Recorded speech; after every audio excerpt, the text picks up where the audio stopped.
Hi there, I'm Kathy Dawson. I'm a tutor with Seeds of Literacy, and today we're going, oops, okay, stop recording. This conference will now be recorded.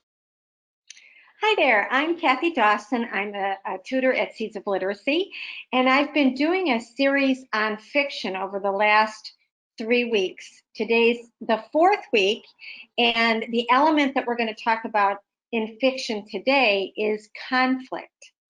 So, in a fiction novel, the conflict can either be external or can be internal.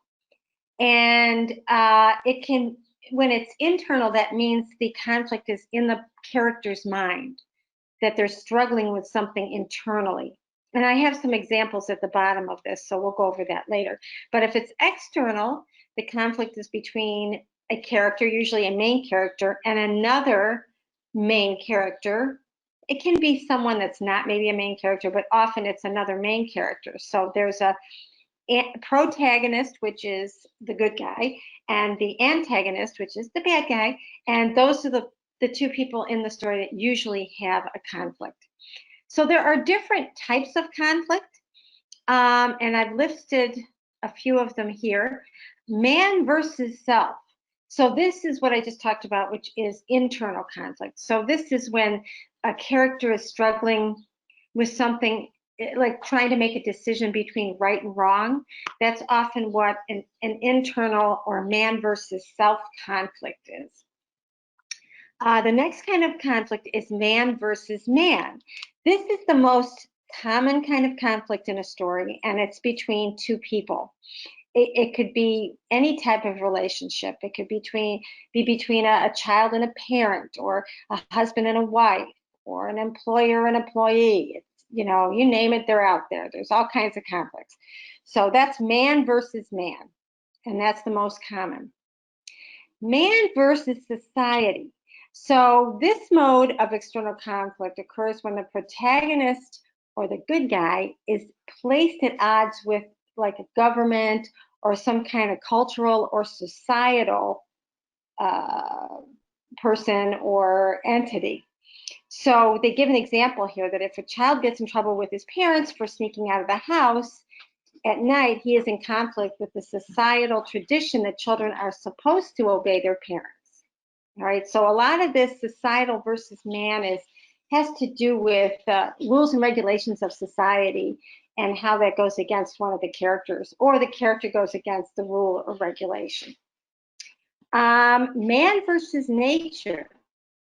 This is often very interesting. So this has to do with a person having a conflict with nature, whether it be a natural disaster of some kind, like I don't know, like a hurricane, or maybe there's a story of a man on a boat or a family on a boat and they get caught in the sea. And, so it's that conflict between nature and man.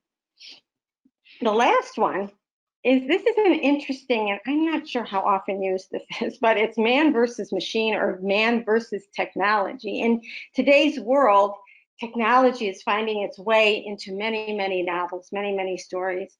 So what this means is it could be like a direct combat with robots. I don't know. It's if you're reading science fiction, this will show up.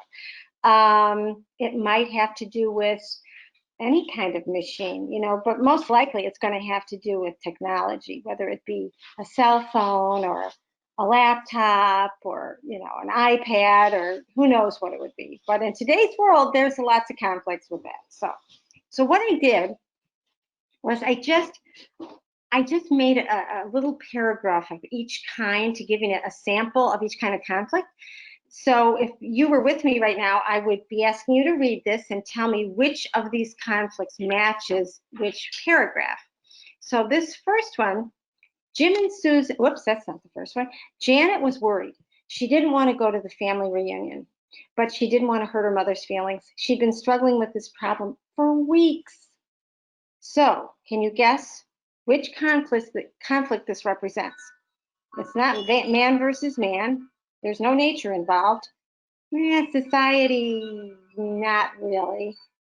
Man versus man, there's no combat between two people. So she's struggling within herself about her relationship with her mother. So man versus self. She's having an inner struggle. All right, the next one. Jim and Susan stood in the judge's chambers, yearning to become husband and wife. They weren't completely at ease because they were 18 years old and wondered where they would live. So possibly they weren't at ease because maybe society would say, are you a little young and you don't have anywhere to stay? Okay, you have no roof over your head. And that's not usually what society condones. So that would be man versus society. This one, Sam drove his car as fast as possible, but he couldn't seem to outpace the tornado. Suddenly, life went black. Okay, so this is pretty obvious. This is man versus nature, right? Because of the tornado. Karen stood across from her father, seething with anger. How could he keep her from going to prom this year? Okay, so clearly there's a conflict between Karen and her dad. You don't have any dialogue in there, so there's still some internal conflict. She's upset with her dad, but boy, you know, if they're in the same room together, they're going to be having some conflict. So that's man versus man. The last one, Linda quickly logged into her husband's computer to look at his history. The screen went black. Now she'll never have time to log into his history. Oh, did I finish I did not finish the sentence. So you have to guess what that is to see what. You're going to have to use your imagination. Okay, but these were just a snippet of an example from each kind of conflict in fiction. So the next time you're reading a book or a short story or whatever you're reading, just keep it in the back of your mind and think to yourself, what conflict is in this situation? Because we talked about this last week about character, that without conflict in a story, it's like, wake me when it's over. So you really need conflict to keep the story interesting. Okay, so that's the lesson on the different types of conflict. And I hope that helps you be more aware when you're reading. Next week, we're going to talk about symbol and point of view as part of two more elements of fiction. Okay, have a good week.